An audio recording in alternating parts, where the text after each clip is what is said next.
दोस्तों आज की इस वीडियो में हम लोग दिल्ली डीएलएड एंट्रेंस एग्जाम के लिए साइंस के मोस्ट इंपॉर्टेंट 40 क्वेश्चंस करने वाले हैं। और गाइस आप लोग चेक कीजिएगा 40 में से कितने क्वेश्चंस का आंसर सही कर पाए आज के टेस्ट में, कमेंट बॉक्स में जरूर बताइएगा।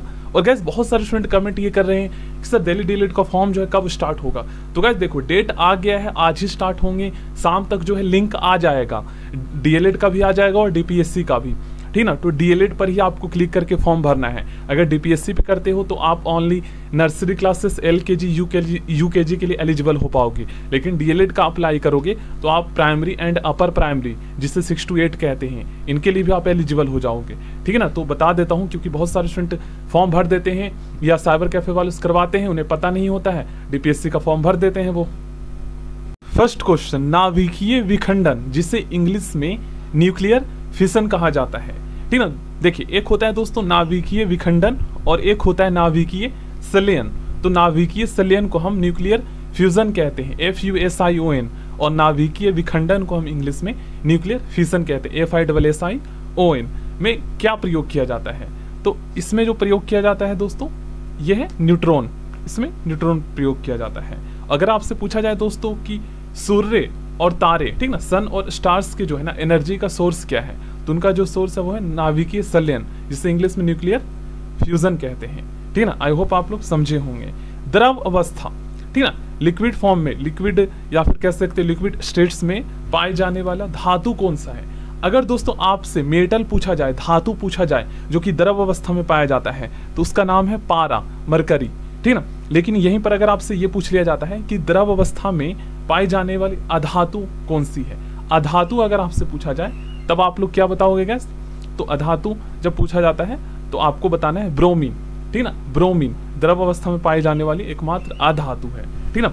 अब दोस्तों यहाँ पर जो है सदिश और अदिश राशि, इससे रिलेटेड क्वेश्चंस आपके एग्जाम में आएंगे ही आएंगे, लिख लीजिएगा, ठीक ना। एक होता है स्केलर्स और एक होता है वेक्टर्स।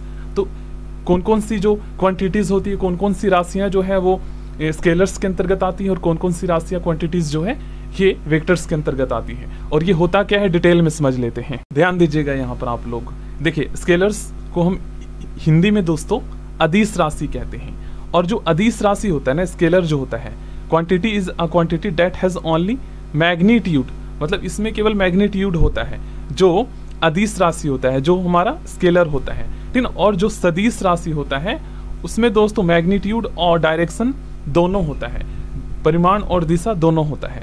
अब कौन कौन सी राशियां होती हैं, क्योंकि क्वेश्चंस इसी से बनते हैं, ठीक ना। ऑप्शन में दे दिया जाएगा और पूछेगा कि स्केलर्स क्वांटिटीज कौन सी है, वेक्टर क्वांटिटीज कौन सी है। तो देखिए ये सभी आदिश राशि है, ठीक ना, जिसमें केवल मैग्नीट्यूड होता है, ठीक ना। ये सारे स्केलर राशि है, आप लोग देख सकते हो, length, area, volume, speed, mass, density, temperature, pressure, energy, entropy, work, power. और जो वेक्टर क्वांटिटीज है जिसमें मैग्नीट्यूड और डायरेक्शन दोनों होता है, यहाँ पर आप लोग पढ़ सकते हो displacement, direction, velocity, acceleration, momentum, force, electric field, magnetic field. अब गाइस आपको पता चल गया, देखिए अदिश राशि स्केलर कौन है कौन नहीं है, इसमें आपको बताना है। तो जो नहीं है देखिए संवेग नहीं है, क्योंकि संवेग जो है ये हमारा कौन सी राशि है, कौन सी क्वांटिटीज है, वेक्टर्स है, ठीक है, ये वेक्टर्स है, सदिश राशि संवेग, बाकी ये सारे अदिश राशि। तो ऑप्शन डी इसका सही आंसर होगा। नेक्स्ट क्वेश्चन, इनमें कौन सदिश राशि नहीं है, ठीक ना। तो जो सदिश राशि नहीं ये आपको बताना है। तो अभी हमने पढ़ा एनर्जी, एनर्जी जो है ये स्केलर है, ठीक ना, वेक्टर नहीं है। और बाकी विस्थापन, डिस्प्लेसमेंट, उसके बाद एक्सेलरेशन, फोर्स, ये तीनों आप लोग देख रहे हो, ये सारी सदिश राशि है, वेक्टर है, ए, बी और सी वेक्टर, डी जो है हमारा स्केलर है। शुष्क बर्फ जिसे इंग्लिश में ड्राई सेल कहा जाता है। दोस्तों ठोस कार्बन डाइऑक्साइड को शुष्क बर्फ कहा जाता है, ड्राई आइस कहा जाता है, ठीक ना। इलेक्ट्रॉन की खोज किसने की? दोस्तों इलेक्ट्रॉन की खोज जो है ये जे थॉमसन ने किया था, इलेक्ट्रॉन की खोज जे थॉमसन ने किया था। अब गैस प्रोटॉन की खोज किसने की? तो प्रोटॉन की खोज किसने की, इसका मतलब याद करने का एक ट्रिक है। देखो प्रोटॉन से होता है दोस्तों पीला, पीला को हम गोल्ड कह सकते हैं, और गोल्ड मतलब गोल्डस्टीन, ठीक ना, उसकी खोज गोल्डस्टीन ने की। मतलब इस तरीके से आप एक एक लेटर, एक एक वर्ड कनेक्ट करके याद कर सकते हो। प्रोटॉन मतलब पीला, पीला मतलब गोल्ड, और उसका आविष्कार करने वाला गोल्डस्टीन। नेक्स्ट क्वेश्चन, न्यूट्रॉन की खोज किसके द्वारा की गई? दोस्तों न्यूट्रॉन की जो खोज है ये की गई थी जेम्स चैडविक के द्वारा। न्यूट्रॉन की खोज जेम्स चैडविक के द्वारा किया गया था। परमाणु के नाभिक न्यूक्लियस की खोज किसने की थी? तो इसकी खोज दोस्तों रदरफोर्ड ने की थी। रदरफोर्ड ने। परमाणु के जो न्यूक्लियस है में उपस्थित होते हैं, देखिए परमाणु के नाभिक में जो उपस्थित होते हैं दोस्तों, ये होता है प्रोटॉन तथा न्यूट्रॉन। प्रोटॉन तथा न्यूट्रॉन। मार्स गैस किसे कहा जाता है? दोस्तों मीथेन को मार्स गैस कहा जाता है। मीथेन को मार्स गैस कहा जाता है। नोबेल गैस किसे कहा जाता है? नोबेल गैस को हिंदी में उत्कृष्ट गैस भी कहा जाता है दोस्तों, इसे अक्रिय गैस भी कहा जाता है, ठीक है ना।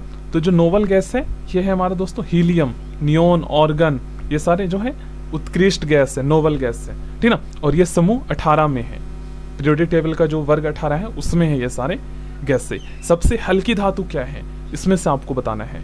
तो लिथियम दोस्तों सबसे हल्की धातु है, ठीक ना। सबसे भारी धातु क्या है?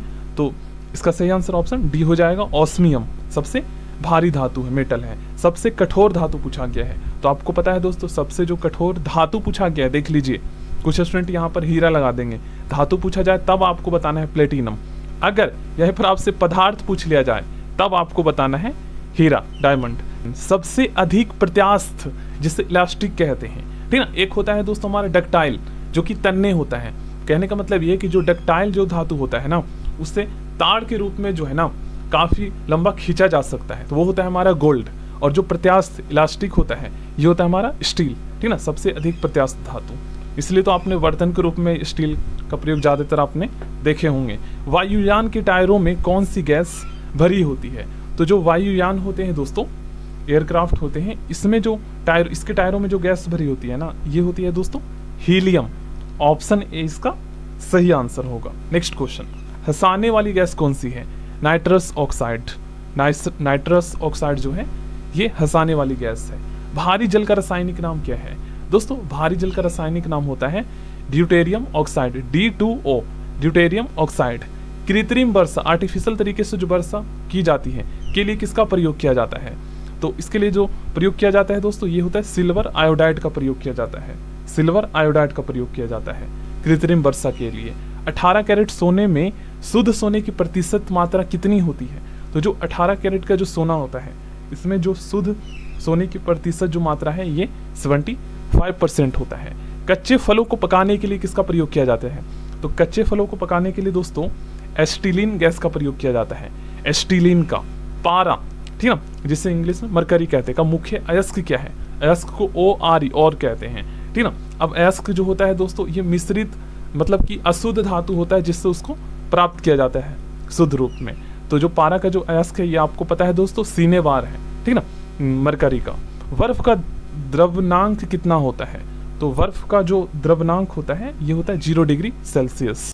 द्रवनांक को दोस्तों इंग्लिश में मेल्टिंग पॉइंट कहा जाता है, ठीक ना। तो मेल्टिंग पॉइंट ऑफ आइस क्या होता है? 0 डिग्री सेल्सियस पर पिघलने लगता है। रिएक्टर में नियंत्रक छड़ के रूप में किसका प्रयोग किया जाता है?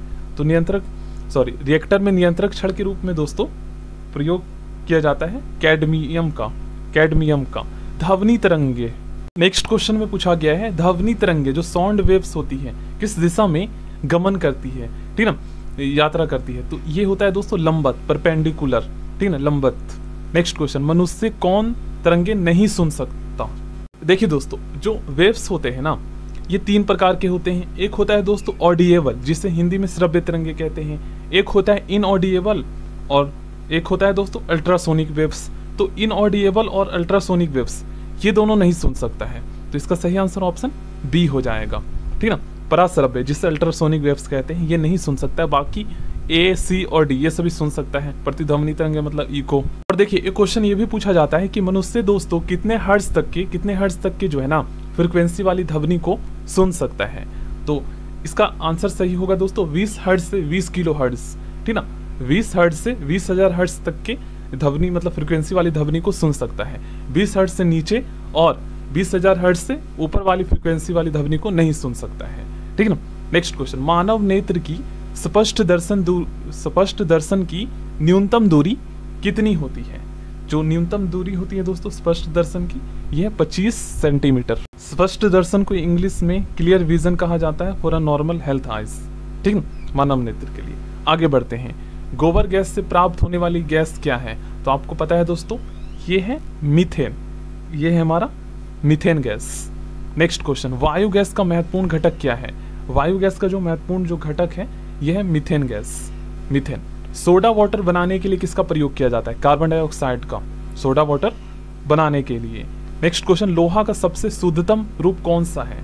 तो इस शुद्धतम रूप वाले लोहा का नाम है दोस्तों पिटवा लोहा। ये जो पिटवा लोहा होता है इसे इंग्लिश में रॉट आयरन कहते हैं, WROUGSTIRON, ठीक ना, रॉट आयरन कहा जाता है।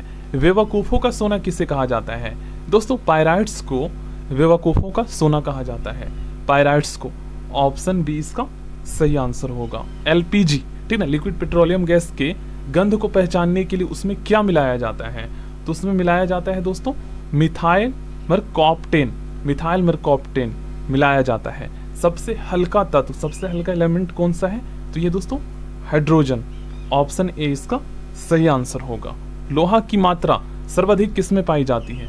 तो लोह की जो मात्रा है दोस्तों ये सर्वाधिक जो पाई जाती है ये हरे पत्तेदार सब्जियां में, और ये लोह जो है एक प्रकार का प्रोटीन होता है उसमें। दोस्तों नेक्स्ट क्वेश्चन काफी ज्यादा इंपॉर्टेंट है और इसी से रिलेटेड 2 क्वेश्चंस अक्सर एग्जाम में पूछे जाते हैं। एक क्वेश्चन तो ये पूछा जाता है कांसा, जिसे इंग्लिश में ब्रॉन्ज कहा जाता है, किसका मिश्र धातु, किसका अलॉय है। और एक क्वेश्चन ये पूछा जाता है दोस्तों पीतल, जिसे इंग्लिश में ब्रास कहते हैं, किसका मिश्र धातु है, ठीक ना। तो समझिएगा ध्यान से, जो कांसा होता है ना ब्रॉन्ज, ये ब्रास से सस्ता होता है, तो इसका जो मिश्र धातु होगा, मेटल जो अलॉय होगा, ये भी सस्ता ही होगा, ठीक है। तो कांसा का जो मिश्र धातु है ये है दोस्तों तांबा, कॉपर तथा टीन, SN, CU, कई बार इसका सिंबल दे दिया जाता है CU और SN, कॉपर एंड टीन इसका मिश्र धातु है। और जो पीतल होता है ना ब्रास, उसका जो मिश्र धातु होता है ये होता है कॉपर और जिंक। अब इनके बीच क्या अंतर है? तो देखिए टीना जो है, ठीक ना, टीन जो SN होता है ये जिंक से सस्ता होता है, ठीक ना। तो इससे आपको अंतर पता चल गया। आई होप आप लोग समझे होंगे। रेफ्रिजरेटर में जल को ठंडा करने के लिए किस गैस का प्रयोग किया जाता है?